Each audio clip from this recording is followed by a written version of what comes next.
पिता पुत्र पवित्र आत्मा के नाम पर आमीन। धन्यवाद धन्यवाद धन्यवाद हे पिता परमेश्वर पवित्र आत्मा प्रभु यीशु मसीह, हम आपकी स्तुति आराधना महिमा प्रशंसा बढ़ाई करते हैं पिता। हम आपकी जय जयकार करते हैं प्रभु। हम आपको धन्य धन्य धन्य कहते राजाओं के राजा प्रभु के प्रभु यीशु मसीह। इस रात के लिए, आज के पूरे दिन के लिए, आने वाले साम्राज्य के लिए हम धन्यवाद देते हैं कि आपने अब तक हमें जीवित सुरक्षित और अचानक मरण से बचाया। हर अप्रिय घटना से, हर दुर्घटना से, हर एक्सीडेंट महामारी से बचा के लिए आज तक जो भी हम सम्मान वचन कर्म से अपना कर्तव्य पूरा ना करने से, जो अपने कसूर से हमसे गलती गुनाह हुआ उसके लिए हमें क्षमा कीजिए, दया कीजिए प्रभु। आपने कहा है दिन ढलने से पहले अपने बैरियों को तुम माफ़ करना, अपने पापों को क्षमा मांगना, ताकि तुम पर अंधकार की ताकत जय ना पाए। पिता हम अपने हर एक गलती गुनाहों के लिए माफी मांगते हैं प्रभु।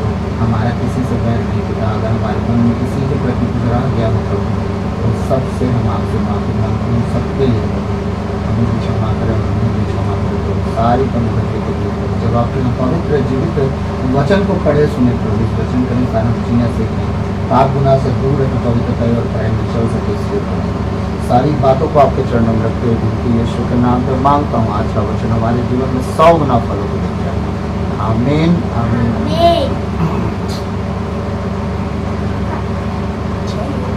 हालेलुया। तो आइए हम प्रभु के वचन में चलेंगे।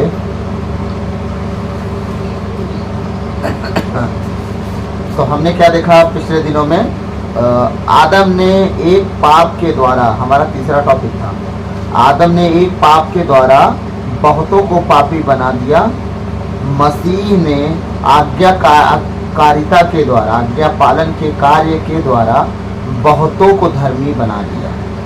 और आज हम देखेंगे हमारा चौथा टॉपिक, आदम एक जीवित प्राणी बना था, मसीह एक जीवनदायक आत्मा बना था। आमीन। आदम जो था एक जीवित प्राणी बन गया, ठीक, लेकिन मसीह क्या है? एक जीवनदायक आत्मा बना। ये हमें कहाँ मिलेगा? ये मिलेगा हमें पहला कुरिन्थियों अध्याय 15 पद संख्या 45 जब हम पढ़ेंगे तब शायद मिले। देखते हैं, आगे चलते हैं। तो आइए हम प्रभु के वचन में जाएंगे। प्रभु का वचन क्या कह रहा है? पहला कुरिन्थियों अध्याय 15 पद संख्या 45 आपको मिलेगा 270 पेज पूरा नया विधान में, ठीक है।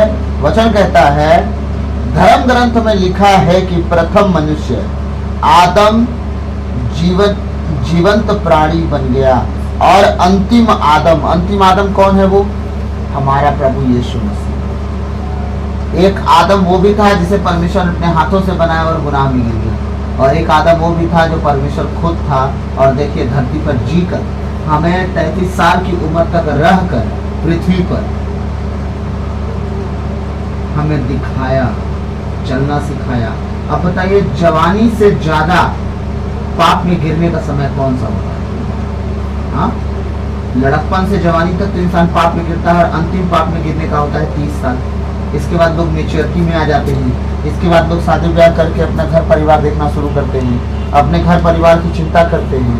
यही सब होता है ना 30 साल के बाद। हालेलुया।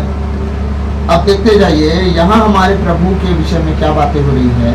धर्म ग्रंथ में लिखा है कि प्रथम मनुष्य आदम जीवंत प्राणी बन गया और अंतिम आदम जीवनदायक आत्मा। हाँ, जीवनदायक आत्मा कौन बन गया? हमारा प्रभु यीशु मसीह। जिस उम्र में उसे नशा करना था, जिस उम्र में उसे क्या बोलते हैं, व्यभिचार करना था, जिस उम्र में उसे गाली बकना था, जिस उम्र में बुराइयां करनी थी, जिस उम्र में गैंग का लीडर बनना था, हाँ, जिस उम्र में यहूदी बन के सबको सताना था, उस उम्र में वो हमें जीना सिखा रहा था कि देखो, मैं भी इंसान हूँ, मैं भी जीवित प्राणी हूँ, मैं भी मनुष्य हूँ, मुझे भी भूख लगती है, मुझे भी प्यास लगती है, मैं भी सांस लेता हूँ, हाँ, मुझे भी प्यार करने का मन करता है, हाँ, तो मैं भी तुम सबसे प्यार करूं। हाँ, उस समय वो हमें जीना सिखा रहा था। जिस उम्र में लोग कांड करते रहते, वो हमें जीना सिखा रहा था। 30 साल तक अपने माता पिता के अधीन रह के सिखा दिया कि माता पिता के अधीन कैसे रहना। 3 साल तक सेवा करके दिखा दिया कि परमेश्वर के अधीन रह के कैसे जीना है। हाँ, और आदम एवं परमेश्वर के साथ रह के परमेश्वर के अधीन नहीं रह पाया। जो बात परमेश्वर ने मना किया, कौन था आदम की बात? क्या मुझे जरा बताएं। एक सांप के अलावा कोई था जो उन्हें बहका सके? लेकिन यीशु मसीह ऐसे लोगों के भीड़ में था कि लाखों सांप उसके आसपास घूमते थे। वही इब्लीस, वही लूसीफर कितने लोगों के अंदर घुस घुस कर उसको बहकाया, लेकिन वो कभी नहीं फंसा, कभी नहीं फंसा। लोगों की बात है, यहाँ तक कि पेतरुस के अंदर भी घुस गया, बोलता है ऐसा होने नहीं पाएगा, तुझे कुछ नहीं हो सकता, सब छोड़ जाए तो छोड़ जाए पर मैं तुझे नहीं छोड़ूंगा। यीशु ने कहा तू आज 3 बार मुर्गा जब तक बोल नहीं देता तो मुझे 3 बार स्वीकार कर देगा, 2 बार स्वीकार कर देगा। हाँ? बोला कि नहीं यीशु मसीह। ये सारी बातें क्यों थी? क्योंकि ये प्रभु यीशु हमें दिखा रहे थे कि अदन की वाटिका में आदम एक सांप के द्वारा, उसकी पत्नी एक सांप के द्वारा बहका दी गई, लेकिन मैं पूरी संसार में घूम रहा हूँ जो संसार शैतान का है। वो तो अदन की वाटिका परमेश्वर की थी ना, लेकिन संसार शैतान का है, लेकिन उसके बीच में रह के मैं उसकी नहीं सुनता। हाँ, मैं अपने पिता की आवाज़ को पहचानता हूँ, मेरी भीड़े मेरी आवाज़ पहचानती है, यीशु कहता है ना। हाँ, असली गड़ेड़िया मैं हूँ। अब देखते जाइए, वो जब हमें जीना सिखाया 33 साल की उम्र तक रहकर धरती पर, हमें क्या हो गया है कि हम 15 साल की उम्र से ही व्यभिचार में पड़ जा रहे हैं। हाँ, हमें क्या हो गया, 15 साल की उम्र में लड़के मोबाइल और नशा का लत पकड़ लिए हैं। लड़कियां बॉयफ्रेंड खोज रही हैं 13-14 साल की उम्र से। कोई बड़ी बात नहीं बोल रहा हूँ मैं, एकदम छोटी बात बोल रहा हूँ। हाँ, अभी 60% बच्चों का ही हालत है। 13 साल की उम्र 12 साल की लगते के साथ उनका पसंद चालू हो चुका है। माता पिता को तो हवा भी नहीं कि बच्चे का रंग ढंग कैसे बदल रहा है, उन्हें तो हवा तक नहीं कि बच्चा अकेले रहना ज़्यादा पसंद कर रहा है, गुमसुम रहना ज़्यादा पसंद कर रहा है। हाँ, वो ज़्यादा बात नहीं कर रहा, आजकल हमसे चिढ़ रहा है, उसे खुशी अकेले में मिल रही है। आप समझो ये लक्षण है कि बच्चा बिगड़ रहा है। जो बच्चा कल तक आपके साथ उठता बैठता था, आपके साथ बातचीत करता था, आज अकेले रहना क्यों शुरू कर दिया? आप समझ नहीं रहे हो, बच्चा बिगड़ना शुरू कर दिया। आप समझ नहीं रहे हो, ये हेवा अलग होना शुरू हो गई है आदम से। प्रार्थना मन नहीं लगता। हाँ, प्रार्थना में मन नहीं लगता। दुनिया का सबसे निकम्मा नकारा जीवन वो है जो प्रार्थना में कह दे मन नहीं लगता। वो जीवन ही खराब है, मैं बता रहा हूँ, क्योंकि तुम अपने जीवन को नकारा निकम्मा बना रहे हो। तो था नहीं, बहुत अच्छा जीवन था। आप संसार की उलझनों में बना दिए, चिंताओं में बना दिए, अपने परिवार में बना दिए। हाँ, अब बच्चे तो खैर माता पिता को शिक्षा ही नहीं दे पाए, तो बच्चे तो खैर अपना रास्ता चुन ही लेते हैं। हाँ, प्यार उन्हें प्रभु से मिलाना था और वो लड़के लड़की एक दूसरे से प्यार मिला रहे हैं। माता पिता को प्यार खुजवाना था प्रभु के ऊपर डिपेंड करके, लेकिन आजकल के माता पिता क्या जीवन जी रहे हैं कि उन्हें ही प्रेयर करने का मन नहीं करता है। उनका तो वचन पढ़ते समय नींद आती है। समझते जाइए, फिर बच्चे कहाँ जाएंगे? प्रभु के पास आएंगे। जब माता पिता प्रभु से प्यार नहीं कर पाए तो बच्चे से क्या आशा करेंगे? प्रभु से प्यार कर पाएगा बच्चा? हाँ, सोच के देखिए कि हम कितना गलत वे जा रहे हैं। इसलिए कुछ लोग मुझे बोलते हैं कि वो आदमी ठीक नहीं है। मैं ठीक इसलिए नहीं हूँ कि मैं प्रभु के पीछे चलना सिखाता हूँ, कि मैं ठीक इसलिए नहीं हूँ कि मैं आपको आपका जीवन दिखा देता हूँ कि आप सच में ऐसा जी रहे हो। हाँ, इसलिए मैं ठीक नहीं हूँ। काश कि मेरी बातें आप बुरी मानने से अच्छा जो मैं कहता हूँ कर लेते। मैं सच कहता हूँ, एक अगर राजपूत को परमेश्वर अपने पास ला सकता है तो आप तो खुद उसके लिए। आप सोचो कितना ऊंचे उठते। हाँ, मैं अगर 2 साल का अगर प्रभु का बंदा अगर प्रभु के वचन के विषय में मान लीजिए थोड़ा बहुत सीख रहा हूँ, तो सोच के देखिए आप जन्म जन्मांतर क्रिश्चियन हो।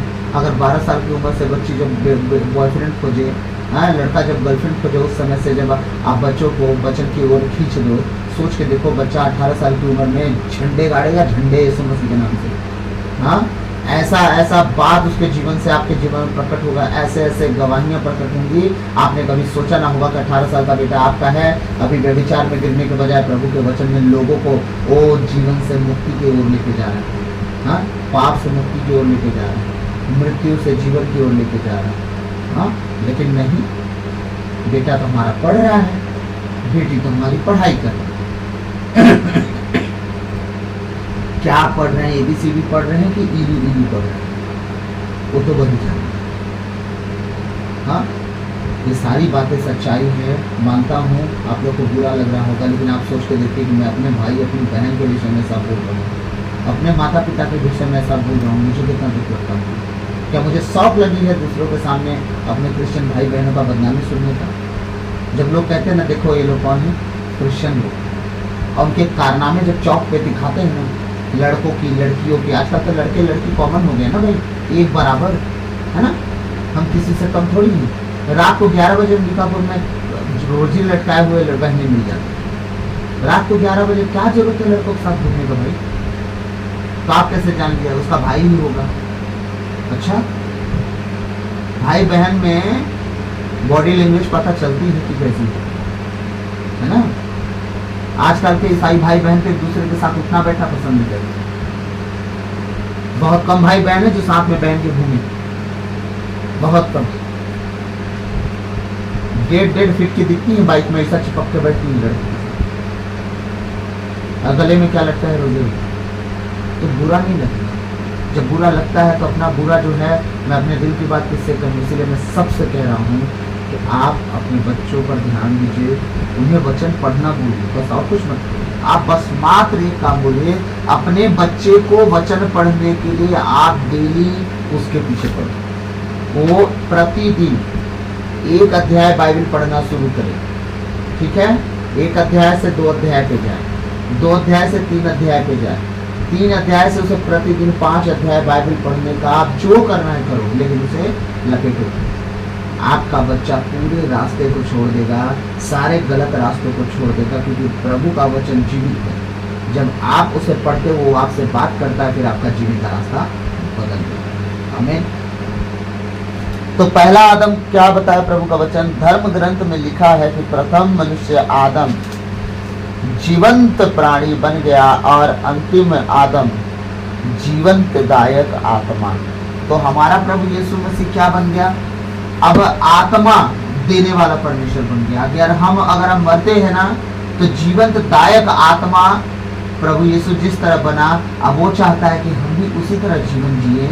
और जब हम मरे, जैसा यीशु 3 दिन 3 रात कब्र में जाके फिर निकला, जी उठा अनंत जीवन के लिए, वो चाहता है कि हम भी उसी तरह सेम टू सेम यीशु का स्वरूप समानता में चले, ढाल करके अपने आप को, और उसी तरह अपने आप को जीवंत प्राणी बनाए जिस तरह प्रभु यीशु जीवंत प्राणी बन गए। आमीन। आइए हम दूसरा वचन में जाएंगे। एक चौथा टॉपिक हमने देखा, 5वां टॉपिक देखेंगे। 5वां टॉपिक है आदम पृथ्वी से अर्थात मिट्टी का था। इसका पहला भाग क्या है? आदम पृथ्वी से अर्थात मिट्टी का था। दूसरा भाग है मसीह स्वर्ग से प्रभु था। आमीन। 5वां टॉपिक का 2 भाग, हर टॉपिक का 2 भाग है, मैं पहले से बता के रखा हूं, हर टॉपिक में 2 भाग है। आज हम चौथा में देखें क्या? चौथा का पहला भाग है आदम एक जीवित प्राणी बना था, और दूसरा भाग है उसका मसीह एक जीवनदायक आत्मा बना था। ठीक है, अब हम 5वां टॉपिक का 2 भाग है, इसको भी देख लेते हैं।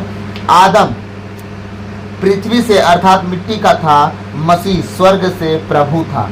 फिर हम देखेंगे 1 कुरिन्ती 15 का 47, जो वचन हम पढ़ रहे हैं उसी का 47वां वचन पढ़ेंगे। हालेलुया। जो वचन पढ़ रहे हैं बस जस्ट आगे 2 वचन के बाद मिलेगा। क्या कह रहा है प्रभु का वचन हम देखेंगे। हालेलुया। पहला मनुष्य मिट्टी का बना है और पृथ्वी का है, दूसरा स्वर्ग का है। आप समझिएगा, पहला मनुष्य मिट्टी से बना है, पृथ्वी का है वो। जब वो मिट्टी से बना है तो कहाँ का हो गया? पृथ्वी का। दूसरा मनुष्य कहाँ का है? यीशु मसीह स्वर्ग का। तो अब बताइए, क्या हमें मिट्टी में मिलने के लिए परमेश्वर छोड़ दिया है? ये मिट्टी आदम की दी हुई है, ठीक है। परमेश्वर ने इस मिट्टी को नहीं दिया था। परमेश्वर ने हमें यीशु मसीह का स्वरूप दिया था आदम के जीवन में। जब वो फल दोनों खाए, हमें क्या मिला? मिट्टी का स्वरूप मिल गया। अब हम यहाँ के मरणहार जीवन में आ गए, लेकिन अगर वो फल नहीं खाए होते तो आज भी हम परमेश्वर से सेम टू सेम बात करते, सुबह और शाम दोनों टाइम मिल के बैठ के बातें करते। वो जो बातें आदम हेवा के पास जैसे आते थे, उनसे सलाम मशवरा करते, उनसे बातें सुनते, उनके अनुसार हाँ हाँ हाँ हाँ करते, जय जयकार करते, हाँ उनके साथ मित्रता निभाते, यही चलता था। लेकिन जब उसने पाप किया, और महिमा में स्वरूप को उसके छीन लिया गया, उतार दिया गया और उसे क्या कर दिया गया, निकाल दिया गया अदम की बाड़ी से। हालेलुया, समझिएगा। दूसरा प्रभु यीशु मिला हमें। दूसरा मनुष्य कौन है? प्रभु यीशु। पहला मनुष्य मिट्टी का बना है और पृथ्वी का है, दूसरा स्वर्ग का। अब देखिए दूसरा कौन है? स्वर्ग का। अब परमेश्वर कहता है कि तुम मेरे बेटे को देखो, ये तुम्हारी तरह पैदा हुआ, पहला नंबर, तुम्हारी तरह सुख दुख का भोगी बना, तुम्हारी तरह इसे तकलीफें हुई, तुम्हें भी कोड़े खाते, तुम भी तो दर्द होता, उसको भी दर्द हुआ, तुम्हारी तरह क्रूस पर चढ़ के वो मर भी गया, क्योंकि क्रूस पर चढ़ने वाला जीवित नहीं रहता, मर जाता है, ठीक है। तुम्हारी तरह दफनाया भी गया, लेकिन तुम्हारी तरह गल नहीं गया वो, ठीक है। तुम्हारी तरह वो सड़ने गलने के लिए नहीं दफनाया गया, वो अनंत जीवन पाने के लिए जी उठा। और अब परमेश्वर हमसे चाहता है कि तुम भी ऐसा जीवन जियो कि यीशु 3 दिन में जी उठा, तुम उसी दिन जियो। आमीन। तुम 10 साल के अंदर जी उठो, लेकिन जी जरूर उठो। ऐसा ना हो कि तुम कब्र में भी जलने गलने के लिए पड़े रहो, और जब न्याय का दिन प्रकट हो, यीशु मसीह का दूसरा आगमन आ जाए और तुम न्याय के लिए स्वर्ग राज में जब चले जाओ, उस दिन जब तुम्हारा न्याय हो तो तुम नरक की आग के अधिकारी बन जाओ। ऐसा ना हो। हालेलुया। इसीलिए वो कह रहा है कि पहला आदम मिट्टी का था, मिट्टी में मिला, लेकिन दूसरा आदम स्वर्ग का था, याद रखिएगा, वो मिट्टी में नहीं मिल पाया। इसलिए हम सब रूहानी हैं, हम सब स्वर्गीय हैं, प्रभु यीशु में हम सब आत्मिक हो चुके हैं। तब हमारा जीवन यहाँ के लिए नहीं होना चाहिए, यहाँ के धन दौलत को इकट्ठा करने के लिए नहीं होना चाहिए, यहाँ धन जुटाने के लिए नहीं होना चाहिए, जहाँ दीमक खा लेते हैं, जहाँ कुछ भी नहीं बचता, सब खत्म हो जाता है। हमारा जीवन स्वर्ग राज के लिए है, वहाँ धन इकट्ठा करने के लिए है। प्रभु ने कहा जो तुम धरती पर बांधोगे वो तुम्हारे स्वर्ग में बन जाएगा, जो तुम धरती पर खोलोगे तुम्हारे लिए स्वर्ग में खुल जाएगा। तो अब आप क्या अपने लिए बांधते हो और अपने लिए क्या खोलते हो? आप अपने लिए क्या तय कर रहे हो? हाँ, अपने लिए आप क्या तय कर रहे हो? आप अपने लिए श्राप बांध रहे हो? हाँ, आप अपने लिए व्यभिचार बांध रहे हो? आप अपने लिए धन संपत्ति इकट्ठा करके अपने आप को धन संपत्ति के अंडर में बांध रहे हो? क्या आदम की तरह अब्राहम की तरह अपने बेटा इसहाक के पीछे परेशान हो? उसको बच्चा नहीं था, बच्चा हो गया तो खाली बेटा के पीछे, हाय मेरा इसहाक, हाय मेरा इसहाक। परमेश्वर क्या कहता, चल बलि चढ़ा। नहीं दे रहा था तो ही ठीक था, कम से कम तो हाय प्रभु तो कहता था। आज हमारे मसीह जीवन में यही चल रहा है। जब तक जो आशीषें हमें चाहिए नहीं मिलती है, हाय प्रभु करते, जब आशीष मिल जाते हैं, हाय बेटा, हाय बेटी, हाय बेटी, हाय बेटा, हाय नौकरी, हाय नौकरी, हाय नौकरी, हाय नौकरी, हाँ, हाय घर, हाय घर, हाय घर। घर मतलब घर बन रहा है तो सारा ध्यान घर पे, कल ये करवाना है, परसों वहां से गिट्टी लाना है, नरसों वहां से सीमेंट लाना है, फलाने दिन को इतना दिन से ईटा आएगा, सारा ध्यान उधर चला गया, दुआ प्रार्थना से दूर। हाय हाय होने लगा कि नहीं? कितनों के घर में अब शादियां आने वाली हैं गर्मी में, ठीक, दुआ प्रार्थना साइड में रख के, प्रभु तो जानता है घर में कितना काम है, लग जाएंगे, पूरी तरह से टूट पड़ेंगे। हाँ, रात के 2-2 बजे तक, 3-3 बजे तक जगेंगे शादी में, लेकिन दुआ करने के लिए बोल दीजिए तो उन्हें बहुत नींद आती है। दिन भर काम करे रहेंगे, लेकिन रात में 12 बजे तक कंपल्सरी जगना पड़ेगा उनको। रात में भी जगना पड़ता, हम भी जगह, हम जानते हैं ना। लूप खा के दिन भर काम करो, रात में 1-2 बजे तक जगो, हाथ पैर चल रहा हो तो, ना चल रहा हो तो भी काम करना है। लेकिन जब प्रभु के साथ पूरा कंफर्टेबल चाहिए हमें, थकान नहीं होना चाहिए शरीर में, तब हम बैठ पाएंगे। समझिएगा, एक्सक्यूज कितने हैं हमारे पास। थकान नहीं होनी चाहिए, हम पूरी तरह से स्वस्थ होने चाहिए, हमारे शरीर में तकलीफ नहीं होनी चाहिए, हम खा पी के पेट भर टाइट रहें, इसके बाद हम प्रभु के पास बैठेंगे, फिर क्या कहेंगे, नींद आ रही है। लेकिन अगर तकलीफ है शरीर में, बहुत तकलीफ है, प्रभु में सो जा रहे हैं, ठीक है, दिन भर काम किए, रात में हम थके, प्रभु हम सो जा रहे हैं, ठीक है। अब देखते इतने एक्सक्यूज हैं जिसका कोई ठिकाना नहीं है, लेकिन जब शादी पार्टी आने वाली है ना, कोई एक्सक्यूज नहीं, कोई भी एक्सक्यूज नहीं। आज हमारी बहन बता ही रही कि भैया आजकल घर में बहुत काम पड़ गया है, शादी का शॉपिंग वगैरह सब करना पड़ रहा है, अब हम लोग की जिम्मेदारी नहीं, तो आजकल थोड़ा सा ना बाइबल पढ़ पा रही हूँ, ना प्रार्थना कर पा रही हूँ। तो आज वो मुझे सिखा गई एक बात कि देखिए, लोग इतना ब्लेसिंग पाने के बाद जब घर में कुछ काम पड़ता है तो प्रभु को पीछे करके कामों पर नियम दे देती है। वो भूल जाते हैं कि हमारा परिस्थिति क्या था, हम किस परिस्थिति से गुजर के निकले हैं, अपने प्रभु को हम पहला स्थान देंगे और जितना हम समय देते थे वो समय जरूर देंगे। सोच के देखिए। कभी कभी मैं सोचता हूँ प्रभु मेरे जीवन में ऐसा टाइम आएगा तो मैं क्या करूँ। हाँ, प्रभु मेरे से एक बात कहते हैं, तू अपना काम जितना हो सके अपने टाइम पर करके लोग लगा देना अपने कामों पे, एक के बदले 3 आदमी 5 आदमी, उनका खर्चा मैं उठाऊंगा, लेकिन तू मेरे साथ है। परमेश्वर है वो सब कुछ कर लेगा। बेटा जो काम तेरे से हो सकता है तू करके खाली हो जाना अपने टाइम। जो दूसरे कर सकते हैं उनके लिए लिख के काम पकड़ा देना, भाई तुम इसको कर दो, सारा खर्चा मैं दे दूंगा। परमेश्वर बिना उलाहने के सब आशीष से लेता है। हालेलुया। इसीलिए आप समझिएगा, जब आप प्रभु को पहला स्थान देते हो, पहला स्थान देने का मतलब क्या होता है, आपके घर में चाहे तूफान आ जाए, बवंडर चल जाए, लेकिन आप जिस तरह प्रभु के साथ थे, आंसू बहा के आना पड़े, आप बहा के आओ, कोई दिक्कत नहीं, लेकिन आप तो प्रभु के पास रहो ना, आओ प्रभु के पास। कोई मर जाए तो जिंदा कर लोगे, नहीं जिंदा कर पाओगे ना, तो चुपचाप प्रभु के पास आओ। लोग क्या कहेंगे कि इसके घर में मौत हो गई है और ये रोने पीटने के अलावा क्या कर रहा है, प्रभु प्रभु कर रहा है। रोने पीटने से जिंदा हो जाएगा वो नहीं। जब बच्ची मरी लोग मजाक करने लगे, यीशु मसीह ने कहा ना मरी नहीं है वो सो रही है, मजाक कर रहे थे। रोने पीटने वालों को यीशु घर से बाहर निकाल दिया, निकलो बाहर, भगो यहाँ से। अब वहां रोने पीटने वाले रह जाते तो क्या होता पता है, कुछ नहीं होता, वो बच्ची जिंदा भी नहीं होती। हाँ, जो सुनेमी स्त्री मरी थी, जब पेतरुस गया वहां अटारी पे रखाई थी, सब रो पीट रहे थे कि इतना अच्छा हम लोग को दान करती थी, कपड़ा पहनाती थी, अब ये मर गई, हमारे लिए कौन करेगा। हाँ, रोने पीटने वालों को क्या किया पेतरुस, घर से बाहर निकाल दिया, चलो निकलो बाहर के। उसके लिए प्रार्थना की, अटारी से नीचे उतार दिए, जीवित उनके हाथों में पकड़ा के चला गया, लो जीवित घर के जा रहा हूँ। कुछ समझ में आ रहा है। इसलिए रोना पिटना अपने तकलीफों में मत कीजिए। अगर रोना पिटना ही है तो प्रभु के सामने रोइए, कीजिए, प्रभु क्या तेरे लोग मुर्दे नहीं जिलाए, क्या तेरे टाइम में मुर्दे नहीं जिए। अगर कम उम्र में मरा है, क्या पता प्रभु आपके आंसू को देखे और सच में आपके जीवन में बड़ी गवाही पैदा कर दे कि हाँ मुर्दा जी गए। आमीन। इसीलिए अपने दुखों से ज़्यादा अपने प्रभु को अहमियत दो, ताकि प्रभु आपके जीवन में बड़े बड़े काम करके दिखाए, और इतने बड़े काम हो जो आपने पहले ना कभी देखा होगा ना कभी सुना होगा। आपने सिर्फ एक चीज़ सुना होगा कि हमने बाइबल में पढ़ा था, अब हम गवाही देते हैं। जिसको हमने देखा है, जिसको हमने देखा है, उसी की गवाही देते हैं। जिसको हमने देखा है, जिसको हमने देखा है,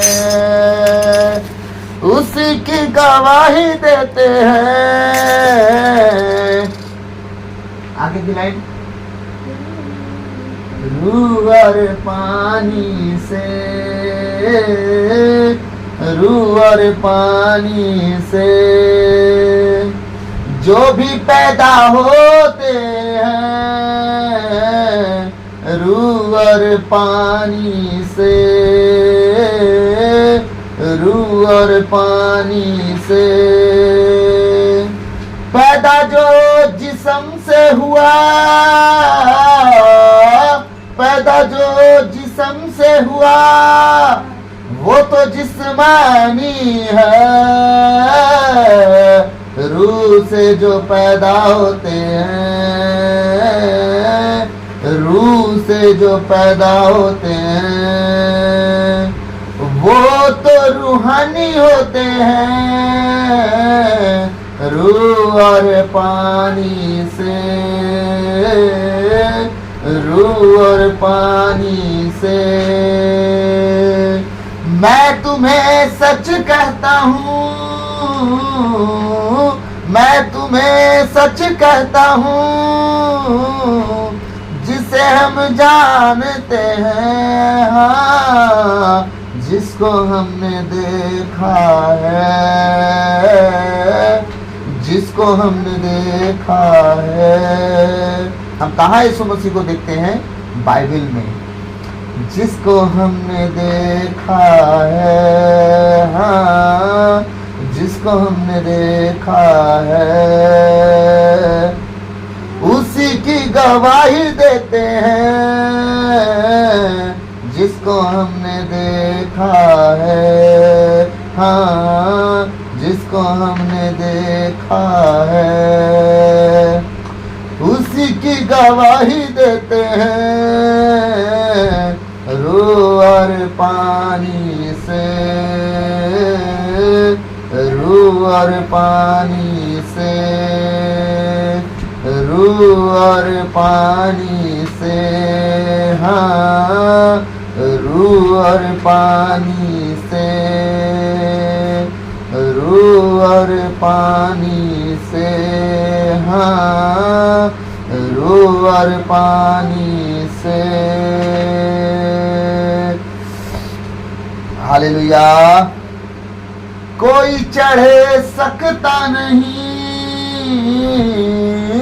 कोई चढ़े सकता नहीं आसमान के ऊपर, हाँ, कोई चढ़ सकता नहीं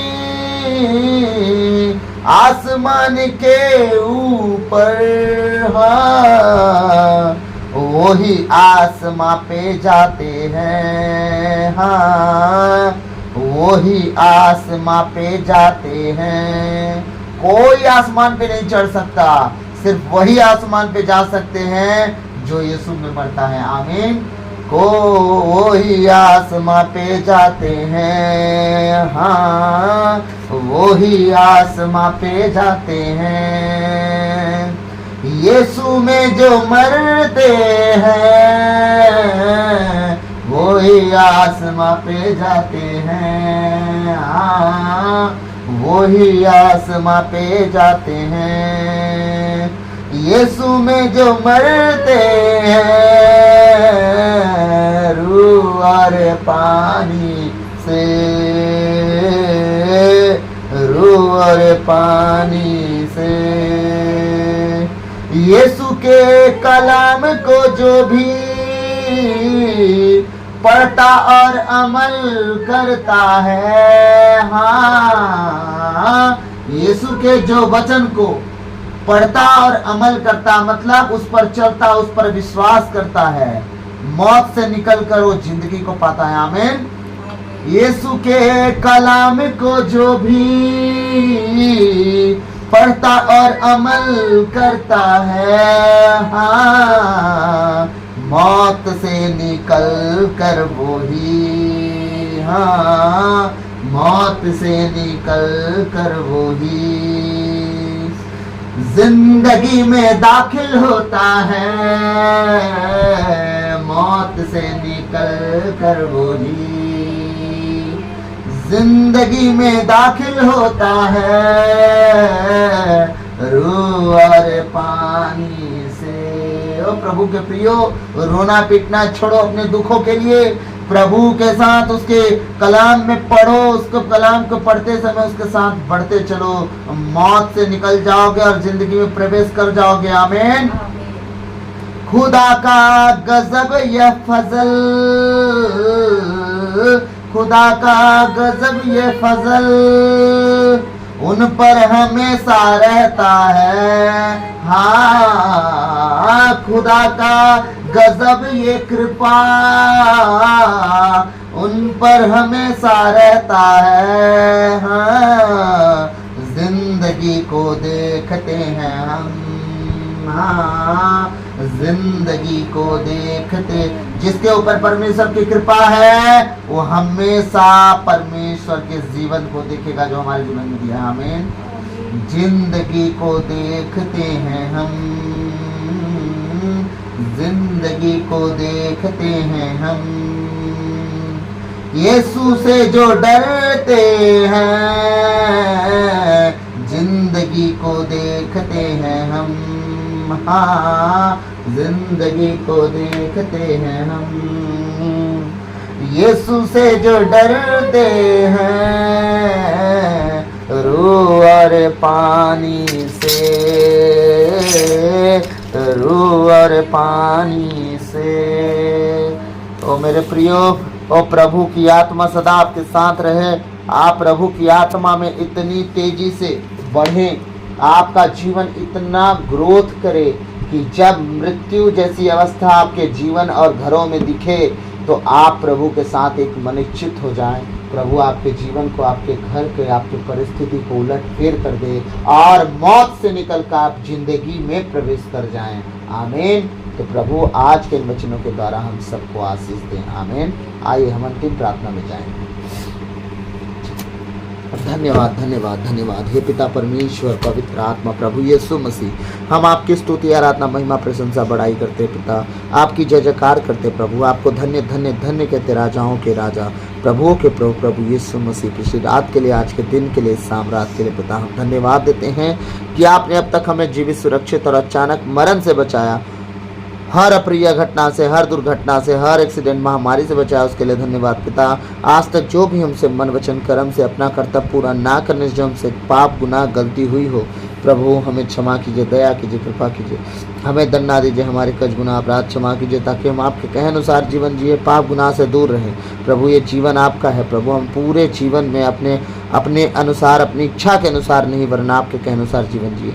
प्रभु इस घर को, अपने आप को, अपने छोटे से परिवार को, अपने माता पिता, भाई बहन, प्रभु उन सब के परिवार को आपके बलवंत हाथों में देता हूँ। प्रभु अपने आत्मिक सन डॉटर को भी प्रभु आपके बलवंत हाथों में देता हूँ। आज जितने वचन सुनने वाले हों परमेश्वर, 100 गुना फल लाने वाले हों यीशु मसीह के नाम से। प्रभु मैं प्रार्थना करता हूं उनका जीवन बदले, उनकी सोच बदले प्रभु। ओ परमेश्वर, आदम की तरह नहीं वरन यीशु मसीह आपकी तरह जीवन जीने लगे प्रभु। उस जो गलती पर गलती करते गए उनकी तरह नहीं, वरन जो गलतियों को सुधारते रहे प्रभु यीशु, आप उस तरह जीवन जीने वाले हो सके। एक एक जन के लिए मैं प्रार्थना करता हूँ, इनका घर, इनका घराना बचाया जाए, हर पाप की, हर शैतान की ताकतें इनके जीवन से, इनके घर परिवार से खत्म हो और परमेश्वर ये आज़ाद हो। प्रभु मैं धन्यवाद देता हूँ, हर एक पाप की ताकत को मैं तोड़ता हूँ प्रभु, इनके जीवन से, इनके घर परिवार से। प्रभु सारी बातों को तेरे चरणों में रखते हुए प्रार्थना बिनती यीशु के नाम पे बता आपसे मांगते हैं। ये बच्चे, इनका घराना बचाया जाए, हम बच्चे, हमारे घराना बचाया जाए। आमीन। Hallelujah hallelujah. धन्यवाद। दीप्रो खातो निहंते नमरू ला लखरंदो नाम्री ननमा शहल लखरहंते नीम खाठा लबा शहलबा निब्रोला हरहंदे केरे लबा सीखे थे थे हो ब्राहते रियांदे में सहल बरहंदर लिया रहते। धन्यवादेशु धन्यवादेशु धन्यवादेशु धन्यवादेशु। Hallelujah hallelujah. प्रभु आपकी तारीफ हो, तारीफ हो, तारीफ हो, महिमा हो, प्रशंसा हो, बड़ाई हो। धन्यवाद धन्यवाद धन्यवाद पिता परमेश्वर, पवित्र आत्मा प्रभु यीशु मसीह, आप तक धन्यवाद धन्यवाद की विनती यीशु के नाम पे मांगते हैं। प्रभु की विनती, हे पिता हमारे, तू जो स्वर्ग में है, तेरा नाम पवित्र किया जावे, तेरा राज आवे, तेरी इच्छा जैसे स्वर्ग में है वैसे इस पृथ्वी पर भी पूरी हो। हमारा प्रतिदिन का आहार आज हमें दे और हमारे अपराध हमें क्षमा कर, जैसे हम भी अपने अपराधियों को क्षमा करते हैं, और हमें परीक्षा में न डाल दे परंतु बुराई से बचा, क्योंकि राज और पराक्रम और महिमा सदा तेरी ही है। आमीन। वो उसका जीवन पिता पुत्र